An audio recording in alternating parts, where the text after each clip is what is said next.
You never own property. You never. What you actually own is you own the right to control an asset for a period of time. I want to teach you guys a lesson about home ownership that some of you are going to be offended by, and I'm okay with that. The truth of the matter is that you've never ever owned property. Neither have I.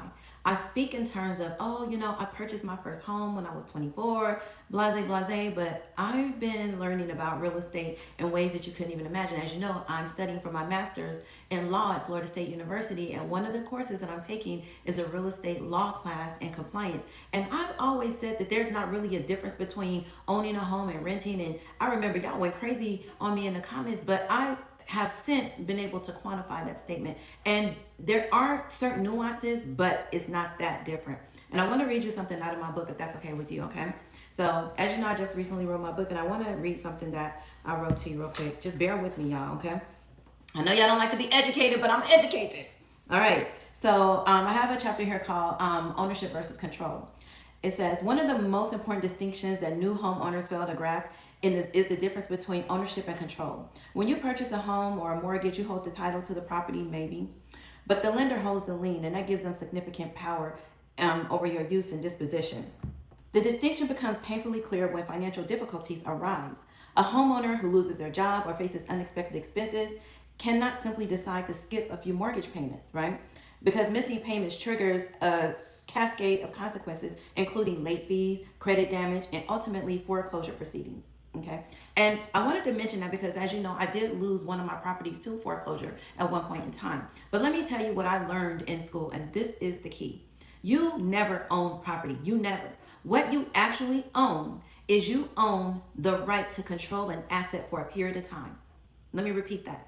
You own the right to control an asset for a period of time. And let me explain to you what I mean.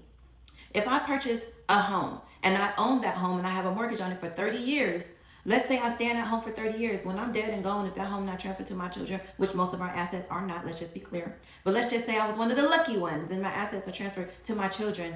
I no longer own that home. And if my children stop paying any of the mortgage, stop paying any of the taxes, that home goes right back to the county, the state. It will not remain with my family. So we controlled that asset for the period of the 30 years that I had it, plus whatever time my children had it. Let's say I wanted to take that same home and I want to sell that home. So when I get ready to sell that home, I control that asset for whatever period of time that I have that asset, and to the point that I sell it or lose it or die, right? So when I get ready to sell that asset, I can sell it at year 2, which is really the most reasonable, right? Because then you don't pay capital gains taxes. So I sell that asset. I control that asset for 2 years. If I decide to sell that asset at 7 years, I control that asset for 7 years.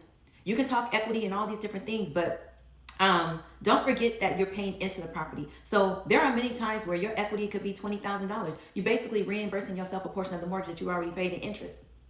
Because as we all know, 90%, 99.9% of the properties that you buy, unless your interest rate is significantly low, and you know strategies like I put in my book, you will pay almost double what you bought that home for. So if you buy a $200,000 home, by the end of it, you pay $400,000 for that same property. So when you say, "Oh, my home is worth $300,000," okay, but you paid $400,000 for it.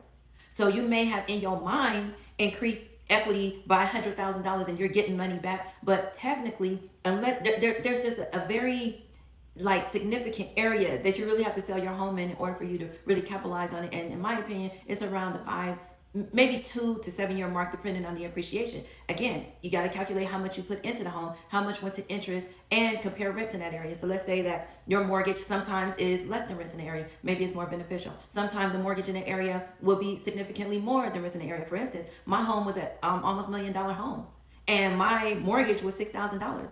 So when you say rent versus buy, I lost equity, I lost the home, and rents in that area were only $2,000 at the time. So I would have been able to save over the year $48,000, not 148,000, because I would have paid $2,000 in rent, and I would have been stacking or investing the additional $4,000, right? So how you get into a property will determine whether that property is beneficial to you or not. So I want to tell you something else, that home ownership is a scam. It doesn't exist, and I'm going to give you a perfect example of why. So let me give you the perfect example of why I say home ownership is a scam. I brought my little note card so I wouldn't forget. All right, I was listening to a guy on social media like a couple of weeks ago. It was an older white man, and he was saying how rich he was off of real estate. And he said, I never rent my properties out. He said, I buy properties, I fix them up, and I sell them to my buyers. And the person interviewing was like, well, why would you sell it? Is it more profitable? He said, it absolutely is. He said, because that same exact property, if I rent that property, when the water heater breaks, they call me. When the stove stops working, they call me. When the electricity is not functioning, they call me when they're renting. But when they think they're owning, then they call the electrician. They call the water heater company. They call a plumber. They don't call me. They maintain that property better because they feel like they're going to own it someday. And here's where it gets wicked. I love that guy. But here's where it gets wicked. He says that most of them never end up staying in a home long enough to ever own it. So he doesn't have to worry about any of the maintenance while he still benefits from the property. And just like with the bank, the minute they miss those payments and he forecloses on the property, he resells the control of that asset to someone else for whatever period of time that they can control it. And in his mind, shoot, you can control it every 2 years. Give me your down payment, which is significant. It's going to be 3 to 20% down on this property that you control for a period of time. It was the smartest, most deceitful thing I ever heard, but it's exactly the way mortgages operate. It's exactly the way the illusion of homeownership operate. Do you hear what I'm saying? He said he makes them think that they're owners, so they operate different even though the transaction is exactly the same. It's exactly the same. So I need you to go into real estate understanding exactly what home ownership is or isn't. You are controlling an asset. You're not buying into a legacy, right? If you are buying into a legacy, then you have to make sure that you structure that deal the right way. You never make money when you sell a property. You always make money when you buy a property, and that's what you're going to learn. I know y'all been asking, Nico, how can I buy the book? I am not selling you a book. It looks like a book, but I'm selling you a system. I have everything in there from how to buy correctly, how to sell correctly, how to invest correctly, different programs you can access, how to fix your credit, and just the mindset you need to have so that you can win in this game. It's a game. It's been a game. The government showed you how much they play with you. They play with your time. They play with your money. You think they're not playing with your real estate? All right. Your girl's going to teach you. So the system will be available this Friday. If you're watching this video after Friday, the link will be in my link tree or in my bio or underneath somewhere. But thank you guys for watching. I hope you learned something. My tax lien course is also available. You can watch the webinar again starting this Friday, which is the 6th.